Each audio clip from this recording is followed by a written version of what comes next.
미국이 강력한 보호무역주의가 실행되면 우리 수출이 직격탄을 맞아 일자리가 감소합니다. 이에 트럼프 정부의 과학기술 관련 정책 변화를 살펴보고 주요 이슈 논의를 통해 향후 우리의 대응 방향을 마련하고자 합니다.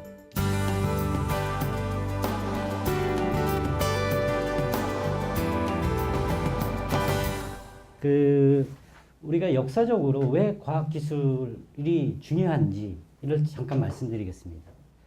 우리나라는 선조들은 반만년 역사를 갖고 있지만 전 세계에서 한 번도 세계를 지배할 수 있는 지배민족이 돼본 적이 없습니다.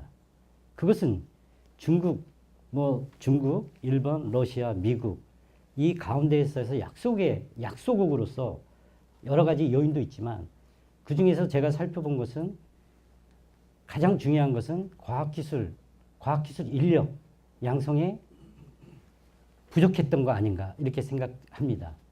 병인양요, 신민양요 이때 대원군이 척합이만 안 세웠어도 우리는 산업화에 선두주자가 될 수 있었습니다. 우리는 한강의 기적을 만들어서 3차 산업혁명, 디지털혁명, 인터넷혁명, IT 강국으로 우뚝 설 수 있었습니다. 일본은 경제의 저력이 어디서 나오냐? 미국의 힘은 어디서 나오느냐? 그걸 봤을 때 여러 가지 요인이 있습니다. 근데 결론은 딱 하나라고 생각합니다. 우수한 과학기술입니다. 그래서 오늘의 제목은 트럼프 정부의 과학기술 관련 정책 변화 우리의 대응에 대해서 말씀드리겠습니다. 그럼 트럼프는 누구냐? 왜 트럼프가 됐느냐? 트럼프는 뉴욕 퀸스 지방에서 태어났습니다. 트럼프는 기본적으로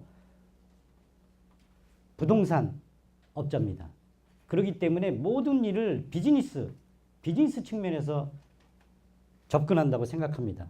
그리고 트럼프는 Make America Great Again을 외쳤고요.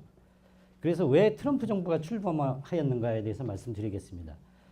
트럼프 정부가 출범한 것은 뉴 이코노믹 등장과 백인 중산층 근로자가 몰락했기 때문입니다. 그 원인으로서는 사실 좀 거슬러 올라가면 80년대 이후의 금융자유화로 시작해서 금융기관 간 경쟁 과열로 금융수수료가 인하된 게 원인이 됩니다. 글로벌리즘을 보면 해외 이민이 자유화가 돼가지고요. 저임금 이민자 대량 고용을 하게 되고 저가격 제품이 미국으로 쏟아져 들어오고 비첨단 산업이 도산이 돼서 경영 악화가 되기 때문에 실업 비정규화직이 많이 양산됐습니다. 미국 백악관의 홈페이지에 보시면 6대 기조를 말씀하고 있습니다. American First Energy Plan. 에너지 플랜은 미국 제일. American First Foreign Policy. 그 6개의 기조가 있습니다. 일자리 회복과 성장, 미국 재건, 법질서 구축. 모든 미국을 위한 무역협정. 이 6가지 기조에 맞춰서 우리나라도 대응을 해야 한답니다. 그러면 미국인들이 보는 과학 기술에 대한 시각은 어떤 거냐? 국민 안정과 경제 발전, 국민 복지 수준 제고, 과학과 기술의 성과는 모든 게 국가 혁신의 기술은 과학기술에서 나온다. 여기에 근원을 하고 있습니다. 그래서 과학기술이 투자해야 되는 것은 많은 지금까지 패션이 있었기 때문에 지금 세계를 제압하고 있지 않느냐 이렇게 생각합니다. 그리고 미국 과학기술의 정책의 중점은 4가지 있습니다. 첫째, 국가 안전 및 보안 강화. 두 번째, ICT 및 스페이스 기술. 세 번째, 나노테크놀로지. 네 번째, 에너지. 여기에 대해 모든 것을 미국은 역량을 집중하고 있습니다. 그러면 미국 과학기술 담당은 어디서 하냐? OSTP라고 여기서 기초과학, 과학교육, 기타 과학 분야를 국제협력과 관련된 정책을 자문하는 기능입니다. 그러면 이 담당을 누가 하냐? 트럼프는 과학기술 비서관이라고 있습니다. Science Advisor to the President인데 이 사람 영향이 굉장히 크거든요. 대내외 과학기술 정책을 결정하는 핵심 요직인데 오바마 정부에서는 오바마가 취임하기 전에 벌써 하버드대 홀드런 박사를 임명을 했습니다. 그래서 이분이 8년 동안 아주 지속적으로 과학기술 발전을 했는데 트럼프는 아직까지 과학기술 비서관을 임명하지 않고 있습니다. 트럼프에 대해서는 과학기술의 무지하다 여러 가지 얘기가 나오고 있지만 미국이라는 나라는 대통령의 어떤 정책이나 이런 거 갖고 움직이는 나라가 아닙니다. 체스 장기 플레이어라고 합니다. 미국은 대통령을. 예를 들어서 그 전임자가 체스를 하다 나가면 그 다음 후임자가 와서 다시 연결하는 어떤 그런 체스, 그러니까 우리나라로 얘기하면 장기를 계속 둔다, 바둑을 계속 둔다. 이러기 때문에 정책적으로 계속 지속성이 있습니다. 그렇지만 이번에 트럼프는 그 체스 게임을 완전히 뒤바꾸는 그런 예측 불가능한, 그렇기 때문에 저희가 트럼프의 과학기술 정책 변화를 유심히 봐야 된다. 그러면 트럼프 주요 과학기술 분야에 대해서 말씀드리겠습니다. 일단은 혁신 분야에서는 우주 탐사 관련 투자를 확대하겠다. 인터넷은 국민 모니터링에 반대하고 최고 수준의 인터넷 보호 시스템을 인프라 구축을 하겠다. 에너지 부분에서는 에너지 지급 실전을 위한 풍력, 태양력, 원자력 등 모든 자원을 활용하겠다. 교육에서는 지역 상황에 따른 교육 모델을 제시하겠다. 이렇게 주장하고 있습니다. 이민에 대해서는 미국 경제에 기여하는 개인인 경우 미국 체류를 하지만 합법적 거주로 인해 채워질 수 없는 H1 비자는 규제하겠다 이렇습니다. 그래서 트럼프의 주요 정책은 에너지 개발 인프라 투자 촉진에 1조 달러를 투입하겠다. 오바마 케어 폐지를 위한 재정 지출을 억제하겠다.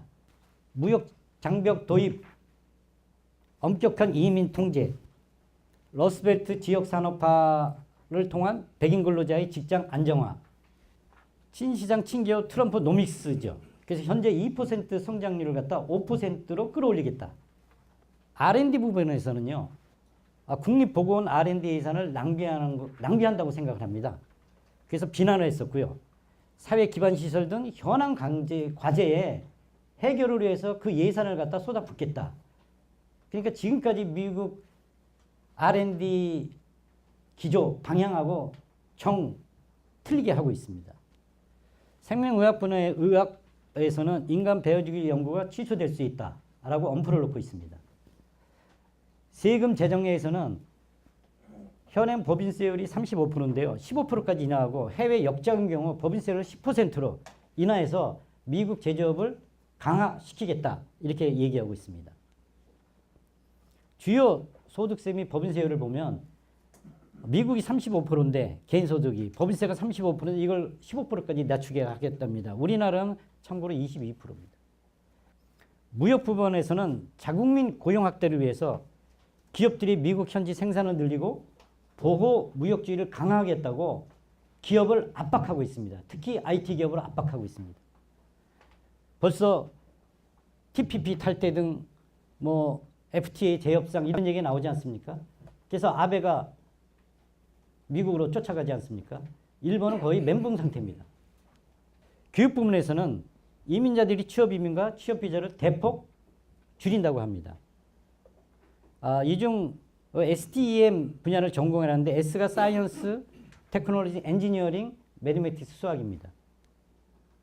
이민 부분에서는 벌써 미국과 멕시코 간의 제2의 만리장성 3,800km를 장벽을 건설한다고 합니다. 불법 이민자 자녀나 본국 송환을 주장하고 있습니다. 산업고용정청에서는 강력한 이민 통제, 불공정 무역에 대한 제재로 미국 제조업을 경쟁력을 강화하겠다. 향후 과제로서는 과학자들이 과학정책이 미국이 연구활동에 미칠 영향에 대해 굉장히 우려를 하고 있는 건 사실입니다. 과학적으로 검증 안 된 유학이 백신 접종이 자폐증을 유발한다고 이런 허황된 말씀도 하셨고,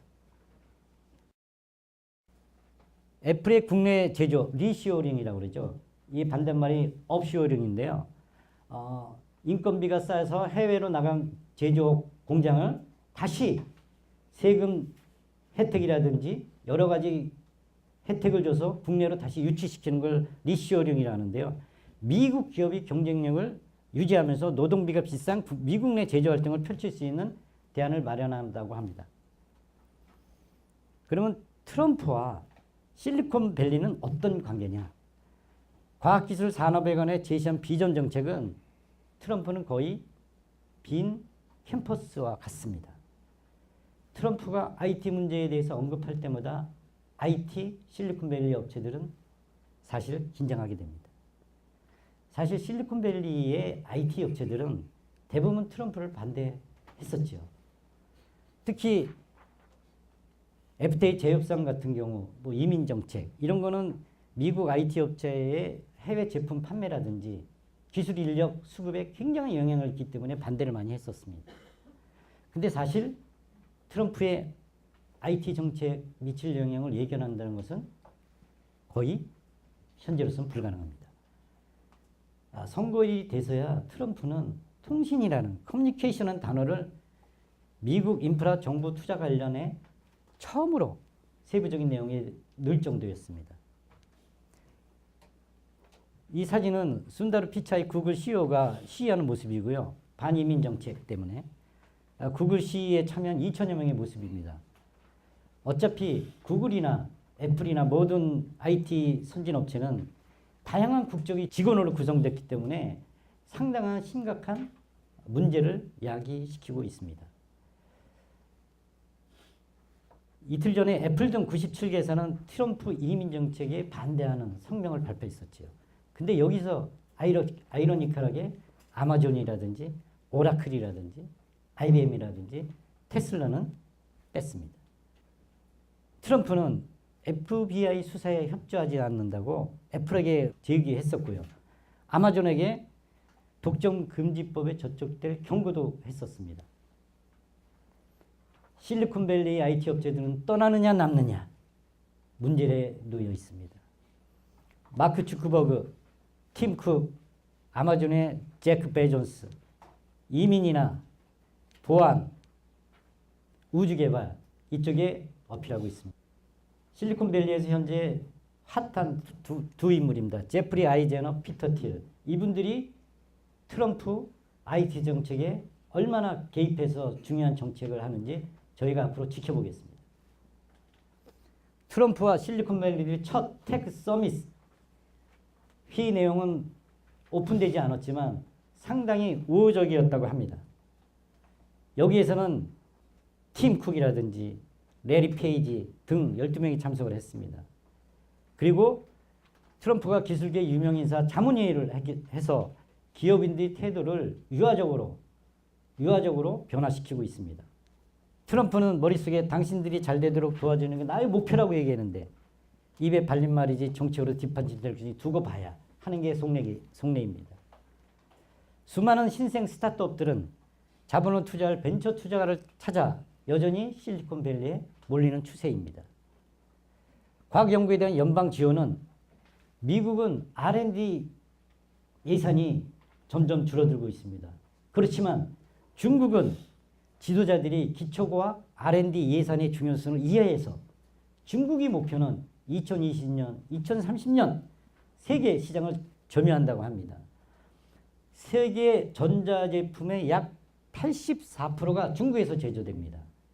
만약에 트럼프가 중국을 압박하고 이렇게 되면 미국과 중국 사이의 관계자들이 IT 산업에 영향을 끼칠 것이라고 생각됩니다. 트럼프는 저임금 노동자를 갖다가 고용함으로써 미국의 젊은 대학생들이 일자리를 뺏고 있다. 일자리 아웃소싱은 위험한 일이다. 이런 인식을 갖고 있습니다. 그러면 트럼프 정책에 우리의 대응은 어떻게 할 것이냐? 한미 FTA에서 미국이 일방적으로 손해보고 있다는 이런 트럼프 정부의 인식을 어떻게 바꾸느냐, 변화시키냐가 중요합니다. 특히 우리 주력 산업인 IT, 자동차가 2021년까지 217억 달러 손해가 발생하고 24만 개 일자리가 사라진다고 예상을 하고 있습니다. 미국이 트럼프가 전통 제조업 중심의 일자리 창출을 중시한다고 정책을 추진한다면 우리의 대응은 어떻게 할 것인가? 그래서 예를 들면 S업체에 미국의 작년에 시장 점유율은 약 35%인데 이 미국이 IT 정책을 어떻게 하냐에 따라서 미국 내 생산 기지가 없는 S업체로서는 굉장히 위험 요인이 되고 있습니다. 우리가 3월 15일 되면 FTA 체결된 지 5년이 됩니다. 한미 FTA가 한국 경제는 물론 미국 경제에 도움을 주고 있다. 이런 것을 적극 홍보해야 합니다. 미국 정세가 급변함에 따라 우리 산업계도 발빠른 대응이 필요할 것이라고 사료됩니다. 우리의 강점은 제조업과 IT 강국입니다. 그것을 융합을 통해서 위기 극복을 하여야 합니다. 결론적으로는 미래 산업을 지배할 수 있는 것은 과학기술이다. 그리고 우리가 트럼프 미국 행정부의 과학기술 정책 변화를 살펴보고 주요 이슈 논의를 통해서 우리가 향후 우리의 대응 방안을 마련하고자 여러분들에게 간략하나마 소개해 드렸습니다. 경청해 주셔서 감사합니다.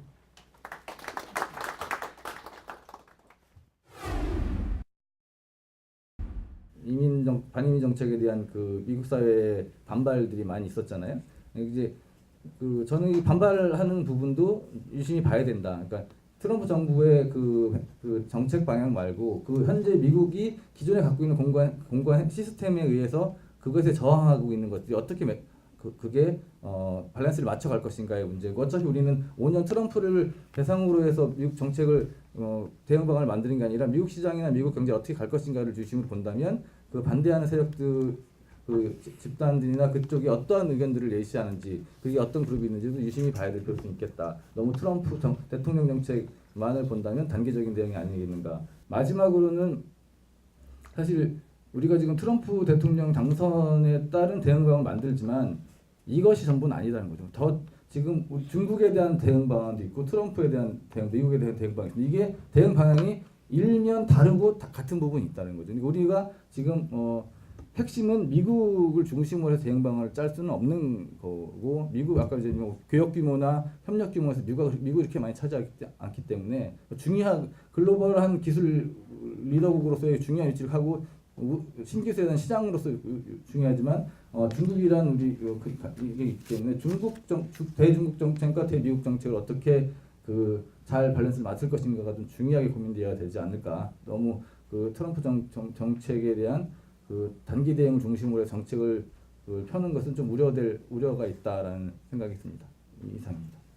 이 트럼프 행정부의 이제 주된 정책이 어떤 친기업적, 그다음에 친산업적이라는 정책 측면이 좀 크다고 봅니다. 이런 세금 문제, 이런 부분들이 이제 앞으로 이제 기업들한테 그만큼 혜택을 주겠다라고 이제 얘기를 하고 있기 때문에 이런 혁신 기업 입장에서는 오히려 어떻게 보면은 더 좋을 수 있는 부분이라고 좀 생각을 하고 있습니다. 그리고 하도 단어가 이제 뜨면서 이제 4차 산업혁명을 얘기할 수밖에 없는 상황인데, 지금 독일의 그 아디다스 스피드 팩토리라는 게 있습니다.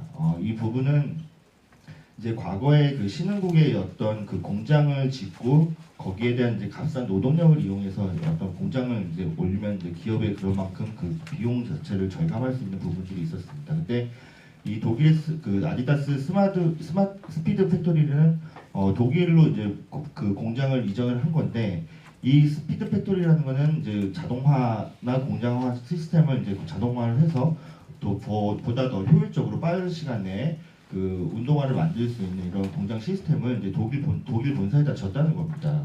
결국 이제 4차 산업혁명에서 얘기하는 게 이제 어떤 그런 앞으로 그런 신흥국을 통해서 그런 값싼 노동력을 이용해서 그 지었던 그런 혜택 부분들이 이제 4차 산업혁명에는 없어질 것이라는 이제 조심스럽게 좀 예측을 하다 보면, 이 트럼프 행정부의 이제 주된 정책이 어떤 이런 과학기술 정책이 잘 되어 있는 선진국을 향해서 공장들이 이동할 수밖에 없다라는 생각이 좀 들거든요. 그래서 이런 부분들이 어떻게 보면 이제 그 트럼프가 내세우고 있는 그 인프라 투자, 물론 뭐 그 교량이나 항만, 뭐 공항 시설 등이 이제 미국 현재 그 시설 등급으로 보면 D, 뭐 평점으로 보면 D 해서 지금 필요한 그 인프라 투자가 필요한 시점이 있긴 하지만, 이런 부분을 좀 디지털화한다는 이제 의미도 좀 있었습니다. 그래서 이런 부분들을 오히려 어떻게 인프라를 좀 잘 구축을 하게 되면 실질적으로 트럼프 정부가 내세우고 있는 오프쇼어링 정책이 더 확산화될 수 있는 방안들이 좀 나올 것 같다는 생각이 듭니다. 그리고 최근에 이제 미국의 어떤 보호무역주의를 좀 보다 보면은 클린턴 정부, 그다음에 부시 정권, 그다음에 오바마 정권까지 이제 최근에 어떤 데이터 매년 8년간 이제 데이터를 보면은 최근에 이제 보호무역 건수를 보면은 최근에 그 오바마 정권 들어서면서 이 기술 장벽 관련된 보호무역 조치 건수가 전 세계적 미국이 이제 전세적으로 하는 건수나 그다음에 미국이 한국에 대한 그런 보호무역 조치 건수 중 이런 기술 부분 기술 장벽에 관련된 조치 건수가 상당히 많이 늘어났습니다. 그래서 앞으로도 이런 지금 뭐 트럼프의 이런 정책들도 물론 있지만 이미 미국에서는 그런 보호무역주의 자체를 이미 기술적으로 좀 강화를 하고 있는 상황이긴 상황에다가 트럼프 정책이 더 이제 확산이 된다면 이런 부분들이 이제 한국에 좀 더 위협적인 요소가 되지 않을까라는 생각이 듭니다. 이상입니다.